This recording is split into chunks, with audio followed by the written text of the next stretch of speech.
ለመድፋት በጣም ተዘጋጅታ ነበርና ሉዋና በዚህን ሰዓት ግን ቀድማ ተገኝታለች።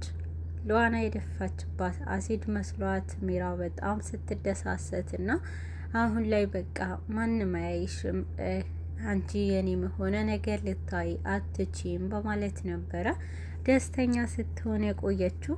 ግን ደግሞ ጩኸቷንም ከጨረሰች በኋላ ሉዋና ቤቱ ሮቤልና አድናንም ወደ እሷ ተሰብስበው ነበረ። ምንድነው የተፈጠረው እያሉ ሁለቱም በጩኸታቸው መሀል ወደ እነሱ ቀርበዋል። ሚራ በዚህ ሰዓት ከነሱ ጋር ስታጨበጭብ ነበረ። እኔ ምንም አላቅም እንደዚሁ የጮኸች ነበረ ብላ ሚራ ሉዋና የሆነችውንም እንደማታውቅ ትነግራቸዋለች። በዚህን ጊዜ ሉዋና ቀና ብላ ፊቷን ታያታለች። ሚራ በድንጋጤ ነበረ ደርቃ ቆየችው። ምክንያቱም ሚራ የደፋችባትን አሲድ ፊቷ ተበላሽቶ ማየት ነበረ ፍላጎቷ። ሉዋና ግን ይሄ ነገር አልተደረገባትም ነበረ። በዚህን ሰዓት ሚራ ምንድን ነው ያሰብሽው? አልተሳካልሽም አይደለ እያለቻት ነበረ ሉዋና። በዚህን ጊዜ ምንድን ነው አልተሳካልኝ እያለች በሁለታቸው መሀል ፍጥጫ ውስጥ ገብተው ነበረ። ሮቤል የሁለቱ መነቋቆር ገብቶት ነበርና ሉዋና ይሄ ነገር አንቺ በጭራሽ ይሄ ነገር ታደርጊያለሽ ብዬ አስቤ አላቅም ነበረ ትላታለች። እና የተፈጠረው ነገር ለምንድን ነው ማታስረዱን እያሉ አድናንና ሮቤል ሁለቱ ሲጠይቋቸው ነበረ። ሮቤል ግን በዚህን ጊዜ ሉዋና ምንድን ነው ሆንሽው እያለ ነበርና አድናን የጠየቀው ጥያቄ ሚስትህን እስኪ ጠይቃት ሚስትህ ልትነግርህ ትችላለች እያሉ አድናንና ሉዋና ሲሪየስ ሆነው ነበረ። ሁለቱ ምንም እንደማይተዋወቁ ሰዎች ሲያወሩ ቆዩት።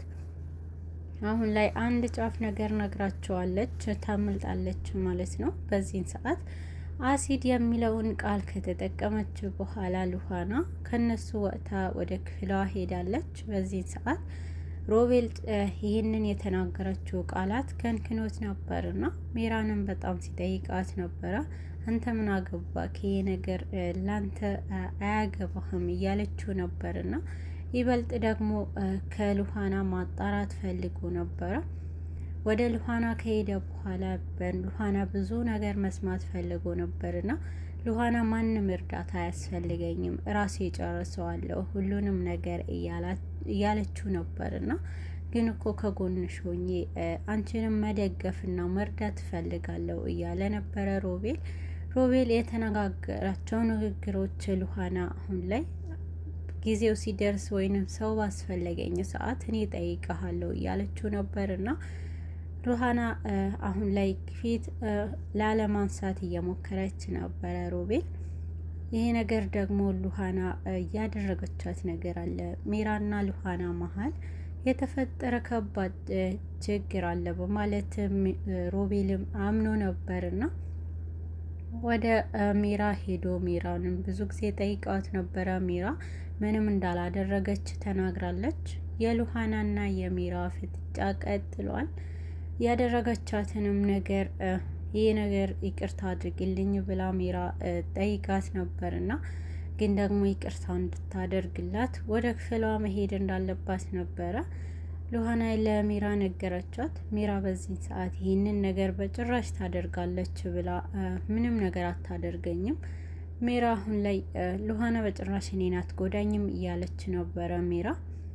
ግን ደግሞ ሉዋና ወደ ክፍል ስትገባ ክፍሏ ውስጥ ከሰል አቀጣጥላ ነበረ ለሚራም የጋበዘቻት።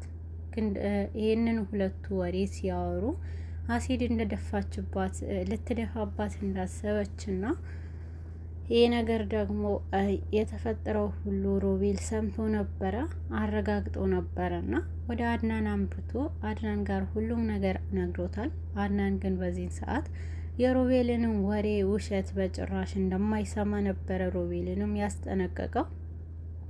አንተ ምንም ልትል ትችላለህ፣ ግን ይሄ እውነቱ ነው ነገርኩክ። ሚስትህን አሳርፍልኝ ከፍቅረኛ ደጅ እንዳትደርስ እያለ ነበርና አድናን በዚህን ሰዓት ፍቅረኛ ነው ያልከው እያለ ክት ብሎ ሲስቅበት ነበረ ለሮቤል። አዎ ምን ነው ይሄ እኮ ሀገር ምድሩ ያወቀው ነውና ይሄ ይፋ የወጣ ነገር ነው፣ ምነው አላመንክበትም እንዴ እያለ ለአድናን በጣም በመሳለቅ ሲያወራ ነበረ።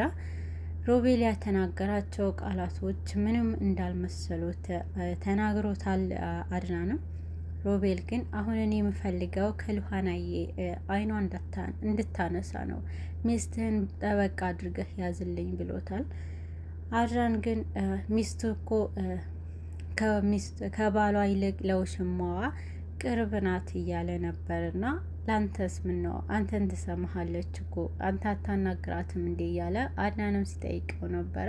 ትክክለኛው ነገር ጠይቄሃለሁና ስለ ሚስትክ ያለውንም ይሄ ነገር ራስህን አስተካክል ብሎታል። ሉሃና ሜራንም ወደ ክፍሏ አስገብታታለችና ጥሩ ሰው ለመምሰል እየሞከረችና ሁሉንም ነገር ይቅርበኝ እያለቻት ነበረ። ሜራ ግን ደግሞ ሉሃና ቂም ይዛባት ነበረና ይሄ ነገር በጭራሽ ከሰሉ ወደዚህ ለምን ልታስገቢ ይችላል እያለች ሜራ ስትናገር ነበርና አንቺ የደፋሽብኝንም ውሃ በርዶኝ እሱን ለማሞቅ ነበረ ብላት ነበርና በዚህን ጊዜ ውሃንም በቃ አሁን ወደ ውጭ ላውጣው ብላ ከሰሉንም ሜራ እንድትቀመጥ አድርጋታለች።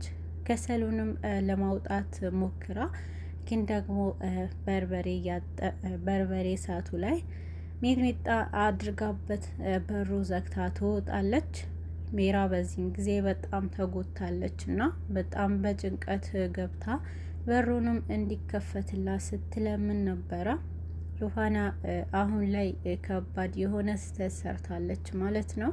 ይሄ ነገር በጭራሽ አንቺ ይሄ ነገር ማድረግ አትችይም እና እርጉዝ እኮ ነኝ ሉሃና በሩን ክፈቺው እየጨነቀኝ ነው ስትላት ነበረ። ሉሃና ግን ይሄ ሰው የምታደርጋቸው ክፋቶች በስሱም ቢሆን አንቺን ሊገባሽ ይገባል፣ የኔም የልጅነት ፊቴ ልታበላሽብኝ ነበረ በማለት ሜራ ላይ በሩ ቆልፋ ትሄዳለች። አድናንና ሮቤል በጣም ሲጣሉ ነበርና ሮቤልና አድናን ግጭታቸው በጣም ከብዶ ነው። አድናን ለሮቤል በቦክስ እያመታው ነበርና አንተ አድናን አሁንም እንደ ሁሌ ልትመታኝ አልፈቅድልህም በማለት ሮቤልም ለአድናን ይደግመዋል። በሁለቱ መሀል ድብድባቸው ቀጥለዋል። በሉሃና ምክንያት ሮቤልና አድናን አሁንም እየተጣሉ ነበርና ሜራ ለነፍሷ ስትታገል ነበረ። በጣም ውስጧ ተጨንቆና ረክፈቱኝ እያለች በመጨረሻም ራሷን ስታ ትወድቃለች። አድናንም ሂድና ሚስትህን አዋራት ከፈለክ ሉሃና ላይ አሲድ ልትደፋባት ነበረና ስለዚህ አሳርፋት እያለው ነበረ። ግን ሮቤል የሚናገራቸው ነገሮች መቼም እንደማላምንህ ነበረ ያለው። ሮቤል ወደ ሉሃና ሄዷል። ሉሃናንም ለማሳመንና ሉሃናን በእጁ ለማስገባት ይበልጥ ደግሞ ቀድሜ አንቺ እኔን መብላት እኔ ቀድሜ ልበላሽ ይገባል እያለ ከሷ ጋር ቀድሞ ላይፍ ማሳለፍ እንደሚፈልግ ሲናገራት ነበረ። ሮቤል የተናገራቸው ቃላቶች ለሉሃና ምንም ስላልነበሩ ሉሃና አሁን ላይ የውልክ እህቴ ትቀድማለች እና አንተ እህቴ ቀድመህ ካቀረብክልኝ እኔ እናንተ እንጋባለን አገባሃለሁ ስትለው ነበረ። በዚህን ሰዓት ደስተኛ ሆኖ ነበርና እሺ በቃ ሁሉንም ነገር እናስተካክላለን እያላት ነበረ።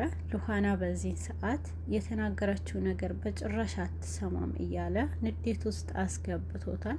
በመጨረሻም ሮቤል አድናን ወደ ሉሃና በሚሄድ ሰዓት የሉሃና ክፍል ዝግ ነበረ።